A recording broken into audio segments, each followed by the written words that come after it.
Man, that's a lot of Australians. Well, thank you very much for coming out. It's really quite something to see all of you here. As Dave said, this is the largest venue that we've spoken at. I had a couple of debates with Sam Harris, one in Dublin and one in London, that were in larger venues. But as far as speaking specifically about 12 rules, this is damn near twice as big as the next biggest auditorium. It's remarkable to see all of you come out to engage in what I believe to be fundamentally a serious conversation about psychological and philosophical and perhaps certainly ethical, perhaps even religious issues. And maybe we're smarter than we think we are. And I have a suspicion that that might be the case. One of the things that I've noticed about the intellectual dark web types, that's a name that Eric Weinstein, you might be familiar with him, came up with. And it wasn't like we all got together and built a little fort out in our backyard and, called it the intellectual dark web. The commentary on social media platforms can be pretty brutal. We really haven't figured out how to regulate it well yet so that it's civilized. Not so that it's censored, right? Because that's a mistake. Censored and civilized aren't the same thing. Properly regulated is civilized, and we don't know how to do that. But YouTube and podcasts have opened up a huge market for intellectual material in a manner that's never really happened before. And you're also seeing this happen with audiobooks. The audiobook market has absolutely exploded in the last 5 years. About a third of books sold now are audiobooks. And so, and that seems to be because people, having become accustomed to podcasts, are downloading audiobooks and listening to them in their cars or when they're exercising or when they're doing housework or, and it's one of the advantages of this new media type is that you have it on demand and you can play it at your leisure or when you're working for that matter. And so, I have all sorts of working class guys come up and talk to me after the show, long haul truck drivers and those sorts of people who have a lot of time. Obviously they're concentrating on what they're doing, but they have spare time to listen, and they're listening to 3-hour Joe Rogan podcasts on all sorts of abstract subjects and my lectures as well. And it's really something to see that happening. And so that's one element of the intellectual dark web that's interesting and tied in with the new media revolution, because it really is a revolution to have video on demand like that and to have it so easy to produce and to have it permanent and to have it distributed everywhere in the world and to have it subtitled in all sorts of different languages and to have it essentially free of charge and able to be produced in a day or two. I mean, it's and then it's permanent like a book. It's really something new. And then the same with the audio version. And I do believe it may be the case that more people can, like a lot of people are intimidated by books for all sorts of reasons. I mean, highly literate reading is a relatively rare skill. Like it's not overwhelmingly rare, but it's relatively rare. But listening, man, people can listen, And so all of a sudden this complicated information is available to people who can listen, and maybe that's 10 times as many people who are likely to read, or maybe it's 50 times as many people who are likely to read. So God only knows what the consequence of that is going to be. That could be a real education revolution, and hopefully we'll be smart enough to take advantage of that carefully over the next 10 years and find out if that is the case. And I'm optimistic about it because one of the things that really is cool about the internet is that, if you want to learn something, you can pretty much type in your question, whatever it is, and somebody will have put up a YouTube video that tells you how to do it. I've been feeling a lot better recently, and so it'd be actually nice to have a conversation with a journalist when I wasn't feeling half dead and to see how that goes. So it'd be nice to have a conversation at one point when I was at the top of my game. And so I don't know if I'm at the top of my game right now, but I am definitely feeling a lot better than I have for a long time. So, thank God for that, man. When you go to somewhere like Silicon Valley, and I've spent a lot of time in Silicon Valley, and it has its problems, but Jesus, there's a unbelievable collection of smart people there, and they're working on things like mad, and it's working. You know, you see someone like Elon Musk. I mean, what the hell do you make of someone like that? You know, I mean, what did he do? He made an electric car, which is basically impossible, and it works, which is basically impossible. And then he built an infrastructure so that you could charge the damn thing wherever you drove, and that was basically impossible. And then he made it cheap, because if you buy an electric car and you factor in the price of gas, the electric car is actually about as expensive as the gasoline car, and so that was unbelievable. And then he built a bloody rocket, which was 1/10 the price or less of a NASA rocket that you could reuse, which was impossible. And then he put one of his cars on top of the rocket, and he shot it up into space. And then this happened, right? This all happened, and he's still alive. And, you know, and then he went and blew it all by smoking pot on Joe Rogan, you know, because, well, it's so funny, you know. We like our insane geniuses, like predictable and safe. And so we don't want them doing strange things like having a tiny puff of marijuana on a show famous for marijuana. So anyways, you know, that's all good news. One of the things that's kind of funny, you know, remember when there was that big oil spill in the Gulf of Mexico? You know, there were more fish there 2 years later than there were before the spill? You know why? Because people stopped fishing. So it turned out that the pollution was really good for the fish. It's like, yeah, well, that's why you have to do your research carefully, because you never know, you know, you never know what's true and what isn't. And so that was pretty interesting. The same thing happened in World War II, by the way, in the North Sea, because the North Sea had been fished out pretty badly. And then during World War II, it wasn't all that safe to go out and fish in the North Sea, because, you know, you would get sunk by a submarine, and that was not very bright. So people stopped fishing, and the fish came back very rapidly. And fish do that because they breed quite quickly. And so if you just leave the damn things alone for a while, most of them come back.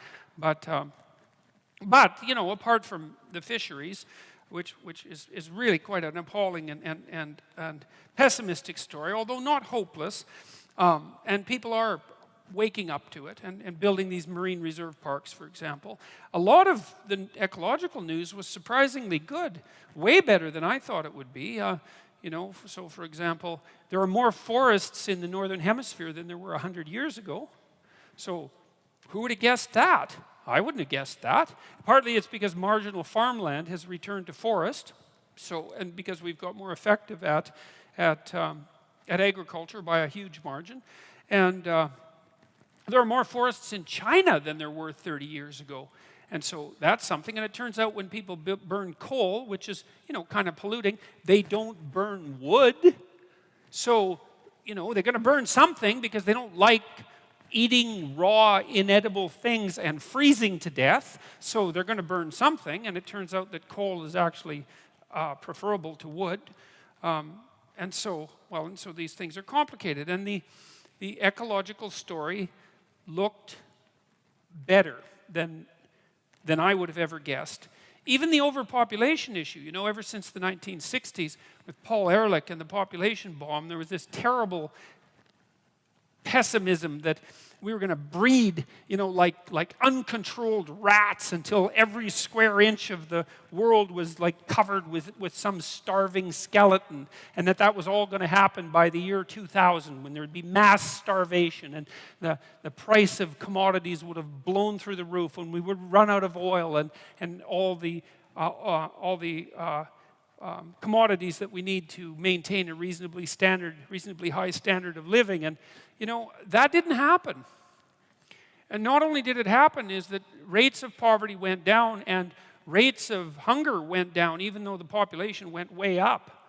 And so there are more people who are hungry now than there were 50 years ago, but there are far fewer proportion of people who are hungry. And that's really something. And so the overpopulation doom and gloomers were absolutely wrong. Wrong, wrong, wrong. And we're going to peak at 9 billion. That's what it looks like. All the projections indicate something around 9 billion, and that's only 2 billion more than we have. Like, it's not nothing. It's still 2 billion people, but at the rate at which we're improving agricultural output and with regards to efficiency of agricultural output, there's no evidence whatsoever that we're going to run out of food. And, you know, a country like Uganda, this is quite interesting. If Uganda, which is a very big country, by the way, if it was utilized properly, it has a water table underneath it and plenty of water. If Uganda was utilized properly, it could feed all of Africa. And so it's not like we're making full use even of the agricultural capacity that we have available to us. And so we're not going to overpopulate the world and leave everybody like starving on like Easter Island with nothing but giant heads and no trees. That's not going to happen. And in fact, I have a sneaking suspicion that within 100 years, one of the biggest problems that we'll be facing is a declining population, and that'll be worrisome. I mean, we won't be concerned about that at the moment, but that whole doom and gloom scenario just seems to be wrong. And, you know, there are fewer wars than there were by a large margin.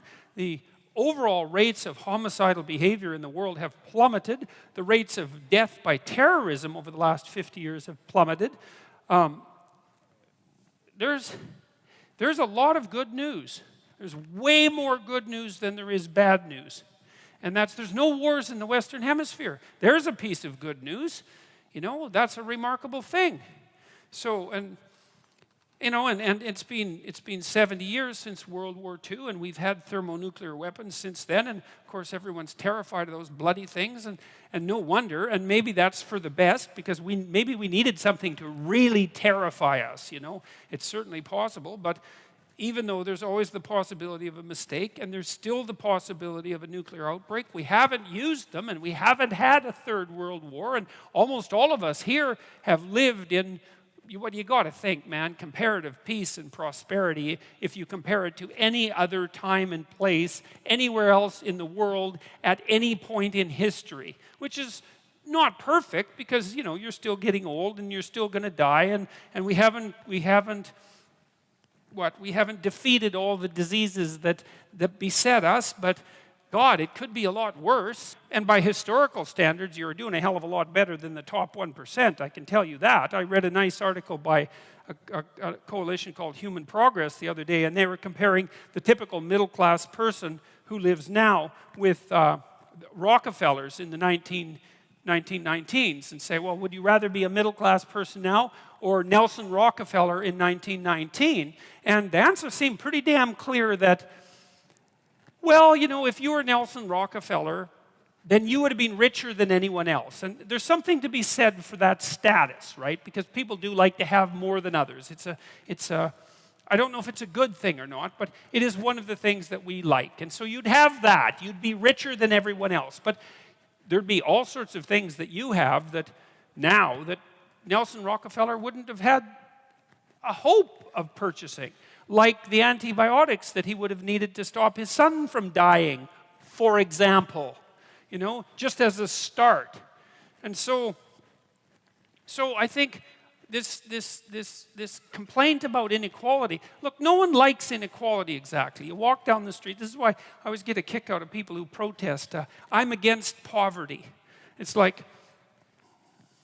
really?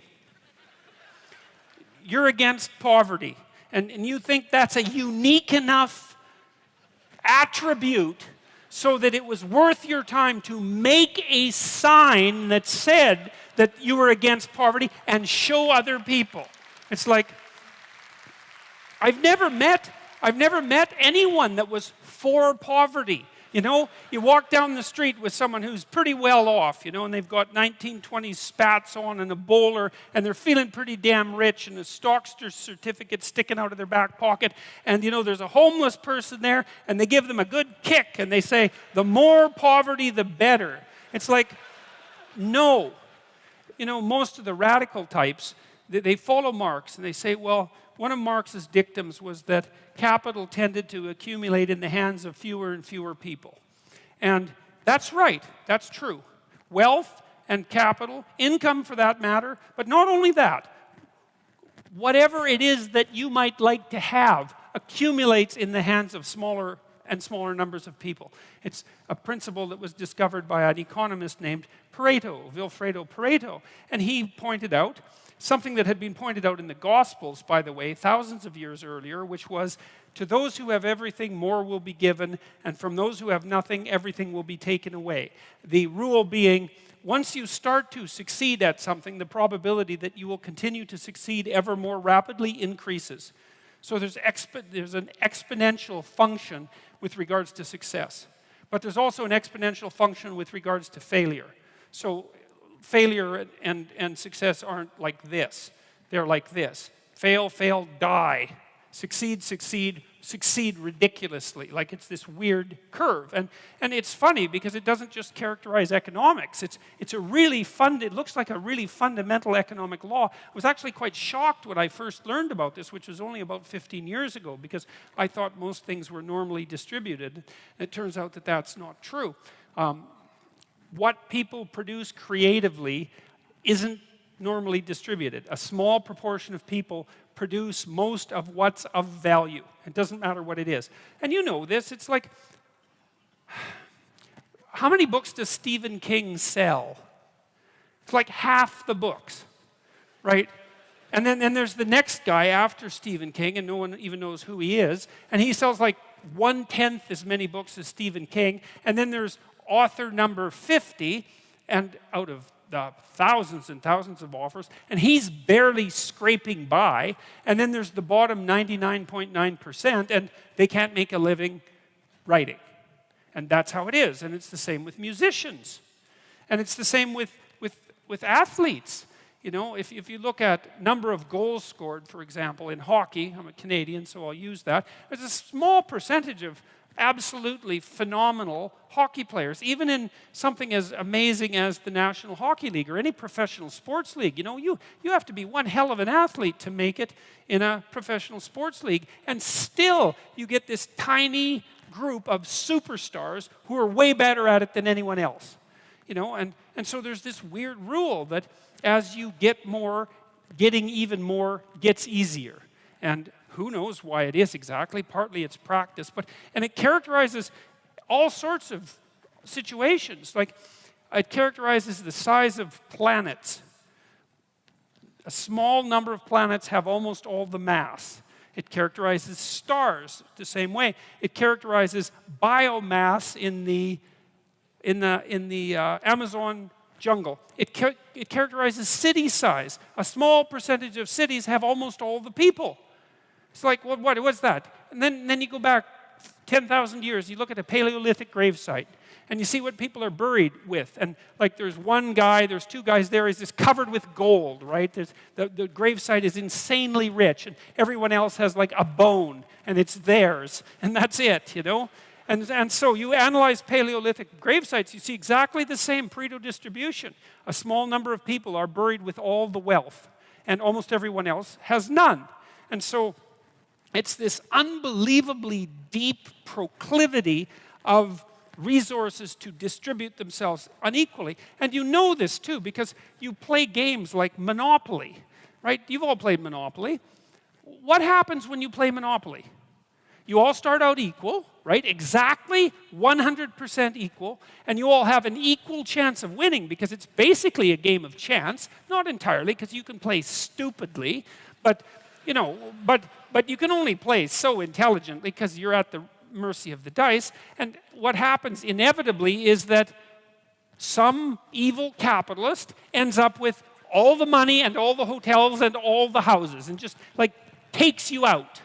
And yet you play and you don't think, oh my God, you know, there's something fundamentally unfair about that. Or maybe you play non-competitive Monopoly, where after every round you redistribute the money so everyone...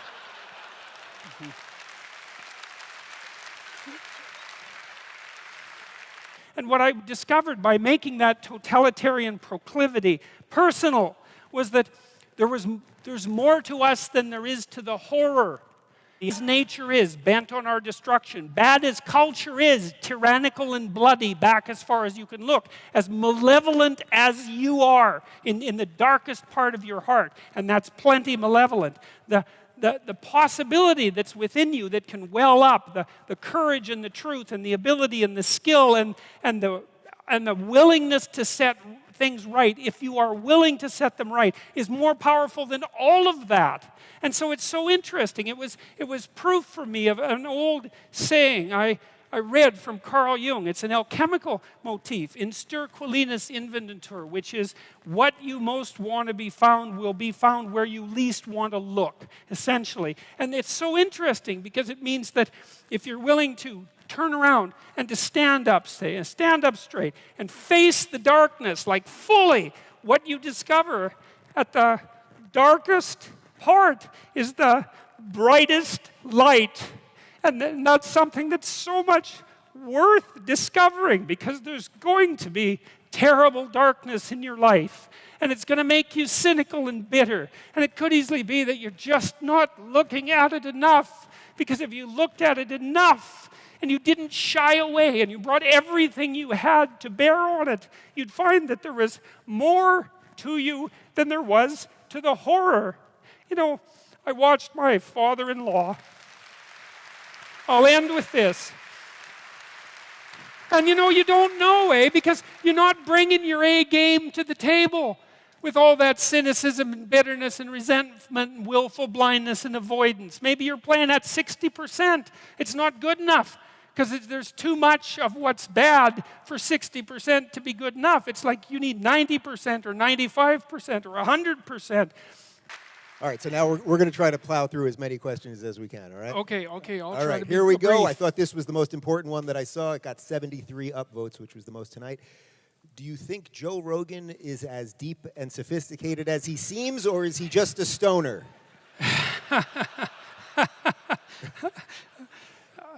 I've been in a room with lots of smart people where Joe was in the same room, and it wasn't obvious that he wasn't the smartest person in the room. So, you know, he's one of those characters who's not a formal intellectual, but often really smart people who have taught themselves, you know, and sort of come up in the world through their own devices, have an original intelligence that's not so obvious among, say, the more classically university educated, more cookie cutter. And Joe is he's a remarkable guy. I mean, you think he's tough as a boot. That's the first thing. He's a fighter. That takes a lot of bravery. He's damn funny, like pro level funny. His net and often viciously funny. The thing he did on the Kardashians, that was just, man, I just couldn't believe that he would go that far. It was just, my jaw just kept opening more and more as he became more and more of, like he was this like, what gargoyle on a bedpost, right? Whispering in Jenner's ear. Yeah, God, very politically incorrect, very funny. And he's very brave, and he knows that there's a lot of things he doesn't know, so he's got a really intelligent humility, so he'll ask intelligent questions, and you know, so he's been successful at like 5 things. So he's certainly not just a stoner, that's for sure. I got lots of respect for him. The quick follow-up on that, obviously, is will the two of us smoke a blunt on stage? Do you have one? I'm sure it could be arranged. No, probably that wouldn't be. I think it's still illegal here, isn't it? Yes, it is. Yes, it is. One guy said no. It's not illegal in Canada, I'll tell you. We just made it legal. And now everyone is stoned all the time, especially in the winter when you should be stoned. Do your best Aussie accent saying, "Good day, mate." No way. I'm not doing that. No way. No, I can't do jokes on command. It makes me turn red and then I sweat. And I have this rule that I don't say things that make me turn red and sweat. So, which I'm doing now. They went funny, this group. Who would win in a cage fight between a serotonin-filled lobster and a petted house cat? And a what house cat? A petted, you A know, because you're petted petting house cats cat. all the time. Well, it would depend on the size of the lobster. Right? I mean, equal weight. Just I'd bet go with it. on the lobster. Equal weight, I'd bet on the lobster. If it was a 60-pound lobster, there'd be no competition. One snip, that'd be that. But equal weight, the lobster would win, I like how he can give a scientific answer to even that. especially underwater.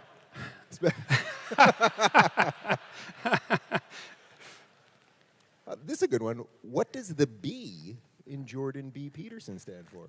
It stands for Barent, and it's a Norwegian name, and it means bear, and not the naked kind, the other kind, and it was my great-grandfather's name, and he built a boat and sailed it from Norway to New York with like 14 other people. Yeah, so. And he was quite the cool character. He was a blacksmith and a bit of a mechanical engineer. He built farm equipment for his farm in Saskatchewan. He homesteaded there. They built a log cabin. They cleared the land. It was tough work, a tough life, and he raised my father mostly. My father admired him greatly. He died when I was fairly young, but I remember him, and so that's where the Barent comes from.